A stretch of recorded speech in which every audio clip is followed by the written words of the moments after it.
gente, sou Marcos Moura, professor de Física.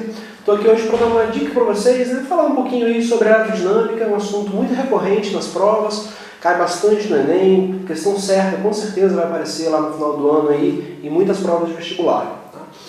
Bom, quando a gente fala em aerodinâmica, a gente estuda circuitos elétricos, né, onde a gente tem cargas em movimento.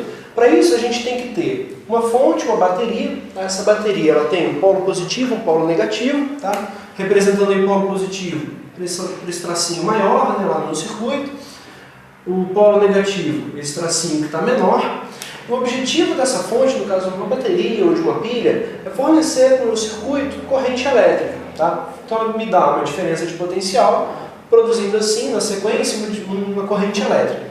Só que essa corrente elétrica, para atravessar o circuito, ela vai enfrentar a resistência do circuito. Então aqui eu desenho um circuito com um resistor que tem essa propriedade. Dessa forma eu vou perceber que a corrente elétrica, olha só, ela sai do polo positivo e chega ali, né, retornando para a bateria pelo polo negativo.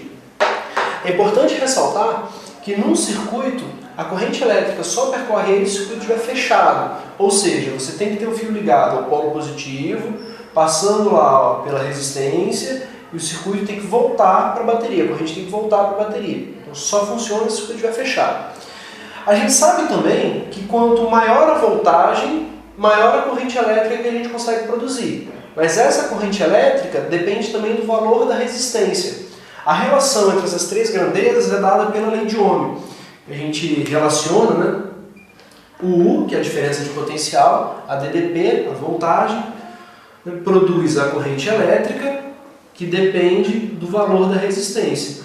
Ou seja, se você tiver uma resistência muito grande, a gente vai acabar tendo aí uma corrente pequena, por causa do valor alto da resistência.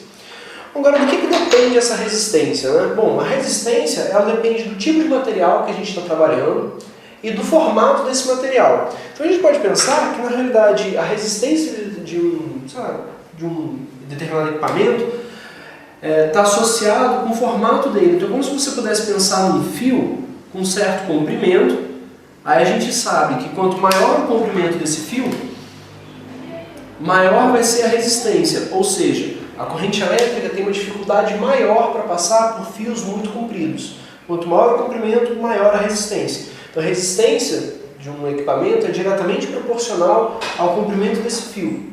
Além disso, depende da área de seção transversal.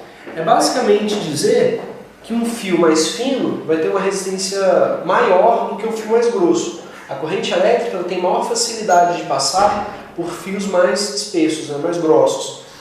E, para fechar, né, eu disse que depende também do tipo de material, ou seja, depende da resistividade daquele material. Um fio de cobre, por exemplo, ele não conduz eletricidade tão bem quanto o fio de ouro.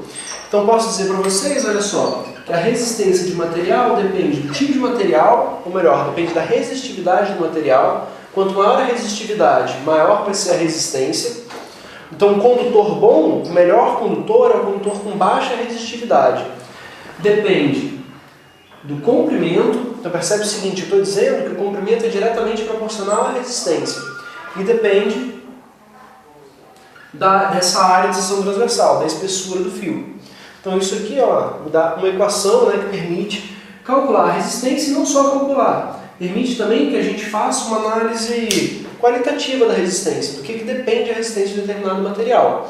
Então essas duas equações aí são equações que vão ajudar bastante a gente nas questões de aerodinâmica. Fico por aqui, primeira dica, um grande abraço, até mais.